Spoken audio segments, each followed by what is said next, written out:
Je me présente, je suis Dr Manel Malouli, maître de conférence agrégé à la faculté de médecine de Sfax. On va continuer par cette capsule vidéo notre formation à propos de la recherche bibliographique et on va s'intéresser dans cette capsule vidéo aux mots-clés et aux opérateurs de recherche. Nos objectifs à travers cette capsule sont d'identifier les mots-clés d'une recherche bibliographique informatisée et deuxièmement, d'écrire les opérateurs de recherche bibliographique informatisés. Commençons par les mots-clés. Alors, on traduit généralement notre sujet en mots-clés pour, premièrement, mieux définir notre sujet, deuxièmement, éliminer les mots vides qui peuvent perturber les recherches dans un moteur de recherche, troisièmement, pour trouver les synonymes et les termes associés pour progresser dans la recherche, et dernièrement, pour parler le même langage que l'outil bibliographique utilisé.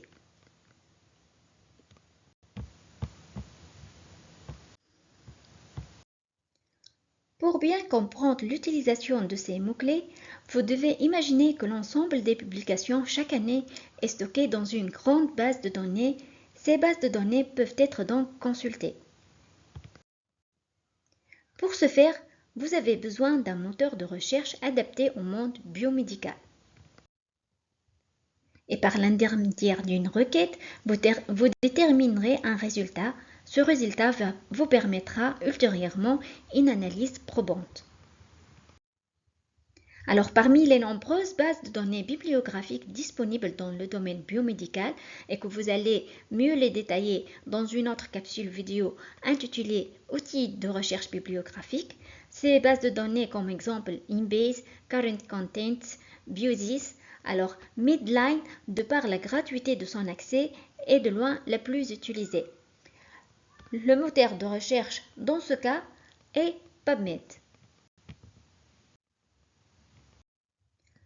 Au cours de la recherche bibliographique, deux problèmes majeurs peuvent nous rencontrer, qui sont le bruit documentaire et le silence documentaire. Qu'est-ce que le bruit? Alors le bruit documentaire, c'est finalement vous vous retrouvez avec un résultat qui contient toute une série d'articles qui n'ont rien à voir avec votre recherche initiale.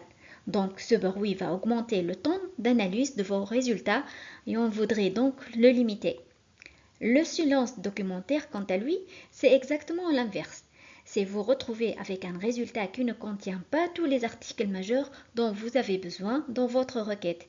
Il s'agit d'un problème aussi important que le problème de bruit documentaire. Alors, pour régler ces deux problèmes, vous avez besoin d'outils de recherche pour améliorer l'efficacité de vos mots-clés. Et on va découvrir ensemble au cours de cette capsule vidéo quels sont ces outils de recherche. Pour interroger une base de données, la recherche bibliographique se fait à l'aide de deux méthodes de recherche différentes qui se complètent, qui sont le vocabulaire libre et le vocabulaire contrôlé. Commençons par la recherche en vocabulaire libre. C'est la méthode la plus utilisée. Elle va utiliser le langage naturel, les termes des auteurs ou ses propres mots afin de repérer des documents sur le sujet d'intérêt. Le choix et l'orthographe du mot ont une incidence majeure sur les résultats de recherche. Il faut inscrire toutes les variantes orthographiques d'un mot-clé et chercher et trouver des synonymes, des termes équivalents, apparentés, etc. pour chacun des mots-clés. Et privilégier la recherche dans les champs des titres et du résumé. Cette méthode de recherche, voyons un exemple. Alors, par exemple, si je cherche des articles qui portent sur l'obésité, traduction en anglais obesity, avec le vocabulaire libre, vous devez chercher une combinaison de synonymes et de variantes orthographiques si vous voulez trouver tous les articles sur le sujet. On voit ici la requête de recherche. On doit introduire les termes obesity, obesities, obese, parfois overweight, un synonyme, overeat, overeating, d'accord? BMI, vous voyez, c'est un travail assez lourd pour trouver tous les articles sur le sujet. Cette méthode de recherche a des avantages et des inconvénients. Pour les avantages, c'est une méthode rapide, ne nécessite pas de connaissances particulières à propos des outils de recherche et des moteurs de recherche. C'est une méthode qui est pratique si on sait précisément ce que l'on cherche. Par contre, cette méthode peut générer du bruit ou du silence documentaire qu'on cherche toujours à éviter. Cette recherche elle est limitée si on ne connaît pas précisément ce qu'on cherche et il existe un risque important d'erreur facile une fois par exemple on utilise une mauvaise orthographe. La deuxième méthode de recherche dans les bases de données est ce qu'on appelle la recherche en vocabulaire contrôlé et on va parler de ce qu'on appelle le thésaurus au sujet. Cette méthode de recherche faite à partir de termes normalisés, spécialisés. Alors le langage propre utilisé par une base de données, il s'agit du langage propre utilisé par une base de données pour décrire le contenu des articles scientifiques qu'elle indexe. Dans ces bases de données, une seule appellation est possible et une seule orthographe à utiliser pour chaque mot-clé. Pour utiliser cette méthode, on doit d'abord valider notre terme dans le dictionnaire de la base de données, ce qu'on appelle le thésaurus. Grâce au thésaurus, les articles sont indexés uniformément, peu importe le vocabulaire utilisé par l'auteur. Alors, il existe plusieurs descripteurs attribués à chaque référence qui vont permettre de décrire de la manière la plus spécifique possible le contenu du document. Et le champ de recherche dans ce cas-là va être le sujet qui s'affiche pour chaque référence. Voyons ici la recherche pour le vocabulaire contrôlé se fait au niveau de la rubrique sujet, au niveau du fichier de l'article correspondant, alors que, en cas de vocabulaire libre qui utilise les mots-clés, la recherche peut se faire au niveau de titres, au niveau de résumé, au niveau des mots-clés qui ont été choisis par l'auteur. Qu'est-ce qu'un thésaurus? Alors le thésaurus, c'est une liste structurée de concepts, de termes normalisés, classés et reliés entre eux par des relations synonymiques, hiérarchiques et associatives du terme le plus général au terme le plus spécifique. Généralement, chaque base de données publie son propre thésaurus. Les termes sélectionnés sont nommés mots-clés ou descripteurs parce qu'ils sont destinés à décrire de manière précise et spécifique le contenu d'un document. Il faut savoir que pour chaque concept correspond un mot-clé, un descripteur. Et par exemple, pour la base de données Medline, qui est accessible à travers l'interface de recherche PubMed, le thésaurus, c'est ce qu'on appelle le MESH. Le thésaurus MESH pour Medical Subject Headings, est un thésaurus spécialisé dans le domaine de la médecine et des sciences biomédicales. La NLM, National Library of Medicine, qui l'a construit et le met à jour chaque année, l'utilise pour indexer et permettre d'interroger ces bases de données, notamment, comme je l'ai dit, la base de données Medline.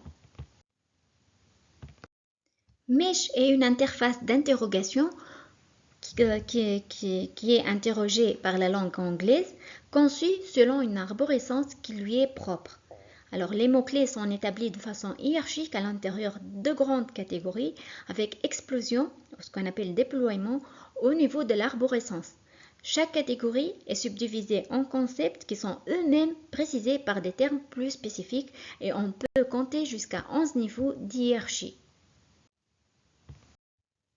Le langage de MESH est un langage évolutif et afin de tenir compte de l'évolution des sciences biomédicales, le MESH est mis à jour annuellement par la NLM et on compte en moyenne 400 nouveaux descripteurs ou mots-clés par an. La liste complète des nouveautés introduites en 2023 par exemple est disponible sur le site suivant et vous pouvez le consulter. Vous voyez ici le principe d'arborescence et de déploiement des termes MESH. Alors ces termes sont répartis en 16 grandes catégories structurées en arborescence, des termes plus génériques aux termes les plus spécifiques comme anatomie, maladie, organisme, d'accord? Et ces mots-là, ce sont les méga catégories, les macro-catégories. Si vous cliquez sur l'un d'entre elles, vous verrez d'autres sous-catégories apparaître.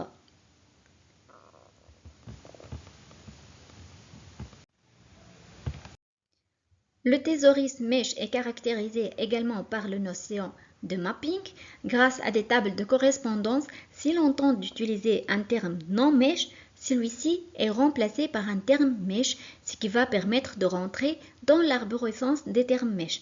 Voyons ici l'exemple. Si on essaie d'insérer le mot-clé tendinite, alors il va nous renvoyer vers le terme tendinitis qui est un terme mèche.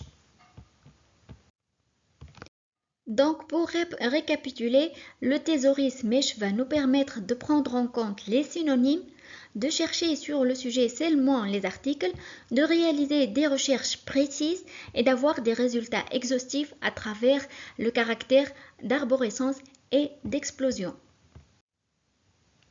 Le deuxième moyen de recherche bibliographique qu'on va voir dans cette capsule sont les opérateurs de recherche.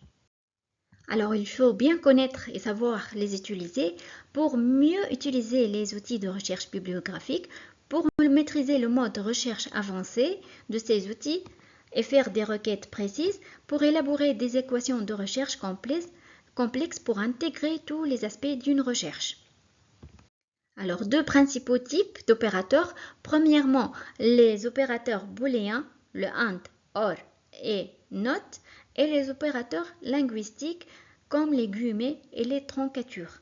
Alors, la syntaxe et les opérateurs disponibles peuvent varier selon l'outil de recherche, d'un outil de recherche à l'autre, et je vous conseille de consulter l'aide de chaque outil pour bien maîtriser ces outils de recherche. Commençons par les opérateurs booléens. Dans vos cours de logique, vous avez déjà entendu le AND, le OR et le NOT. Ces trois opérateurs vont permettre d'affiner les équations de recherche et on doit toujours les utiliser en majuscules. Alors, le AND pour intersection, le OR pour l'union et le NOT pour l'exclusion. Alors, le principe est extrêmement simple. Lorsque vous souhaitez combiner deux mots-clés qui sont ici A et B, vous placez le AND. Le AND constitue une condition restrictive. Elle demande au moteur de recherche de retrouver les articles qui comportent obligatoirement l'un et l'autre des mots-clés. Alors, si vous utilisez le OR, vous laissez au moteur de recherche la possibilité de vous proposer les articles qui contiennent soit le mot-clé A, soit le mot-clé B. Il est évident que la recherche que vous effectuerez avec le OR vous donnera un nombre d'items largement supérieur à l'utilisé du AND. Le troisième opérateur, c'est le NOT. Le NOT est un peu particulier puisqu'il vous permet d'évincer de vos résultats un mot-clé qui serait systématiquement présent dans ces résultats et dont vous n'avez pas besoin. Regardez la manière dont nous rédigeons la requête. Vous placez vos différents mots-clés que vous considérez comme synonymes espacés d'un ordre. Vous ferez la même chose avec votre deuxième mot-clé et vous combinez ces deux grands mots-clés par un int. Voici une illustration de cette méthodologie. Vous voyez à travers cette capture d'écran faite sur PubMed, si nous prenons la recherche numéro 2, nous avons combiné avec l'opérateur AND le premier mot-clé qui est pain pour douleur et le deuxième mot-clé qui est knee pour le genou. À la droite de ces résultats, vous voyez que le moteur vous propose 3120 items lorsque vous utilisez cette combinaison. Alors que la ligne juste au-dessus vous indique que l'utilisation exclusive de mots-clés ni vous donnerait 53 477 items.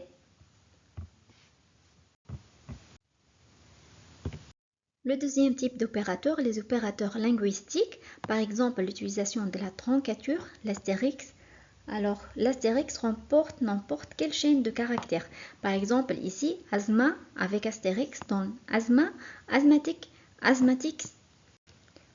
Ou on peut également utiliser les guillemets. Les guillemets, si vous mettez des expressions entre guillemets, c'est que vous cherchez exactement cette expression. C'est un outil très pertinent pour lutter contre le bruit documentaire dont on a parlé. Alors, par exemple, ici, l'utilisation du mot-clé gastrique, cancer, sans guillemets donne à la recherche 163 résultat. Alors, quand on met ces termes entre guillemets, c'est-à-dire on cherche exactement cette expression, on va retrouver 78 000 items.